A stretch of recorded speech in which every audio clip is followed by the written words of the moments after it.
you and see what kind of a job she made of it. But not today, thank you, Anna. Not today. That will be all. A servant has no right to stay once she's dismissed. But I did stay, plumping the pillow, placing a shawl. He won't let me lay a fire. He won't let me give him even that little bit of comfort. Finally, when I'd run out of things to pretend to do, I left him. In the kitchen, I picked a couple of the spotted apples I'd culled from the buckets and walked out to the stables to see to his horse. The courtyard hadn't been swept in a senate. It smelled of rotting straw and horse piss. I had to hitch my skirt to keep it off the muck. Before I was halfway across, I could hear the thud of the horse's rump as he turned and strutted in his confinement, gouging clefts into the floor of the stall, because there's no one strong or skilled enough to handle him.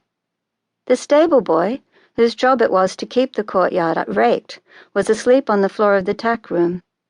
He jumped when he saw me, making a great show of searching for the snath that had slipped from his hand when he dozed off. The sight of the scythe blade still upon his workbench vexed me, for I'd asked him to mend it long since, and the timothy now was naught but blown seed head, and no longer worth the cutting. I was set to scold him about this, and about the filth outside, but his poor face, so pinched and exhausted, made me swallow the words. Dust motes sparkled in the sudden shaft of sunlight as I opened the stable door. The horse stopped his pawing, holding one hoof aloft and blinking in the unfamiliar glare. Then he reared up on his muscled haunches and punched the air, saying, as plainly as he could, "If you aren't him, get out of here." Although I don't know when a brush was last laid on him, his coat still gleamed like bronze where the light touched it. When Mr. Montpelion had arrived here on this horse, the common talk had been that such a fine stallion was no fit steed for a vicar, and people liked not to hear the rector calling him Anteros, after one of the old Puritans told them it was the name of a pagan idol. When I made so bold as to ask Mr. Montpelion about it, he had only laughed, and said that even Puritans should recall that the pagans too are children of God, and their stories part of his creation. I stood with my back pressed against the stall, talking gently to that great horse. "Ah, I'm so sorry you're cramped up in here all day. I brought you a small something." Slowly, I reached into the pocket of my pinafore and held out an apple. He turned his massive head a little, showing me the whites of one liquid eye. I kept prattling softly, as I used to with the children when they were scared or hurt. "You like apples, I know you do. Go on then, and have it." He pawed the ground again, but with less conviction. Slowly, his nostrils flaring as he studied the scent of the apple, and of me, he stretched his broad neck towards me.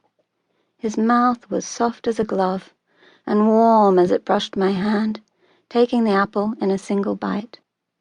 As I reached into my pocket for the second one, he tossed his head, and the apple juice sprayed. He was up now, angrily boxing the air, and I knew I'd lost the moment.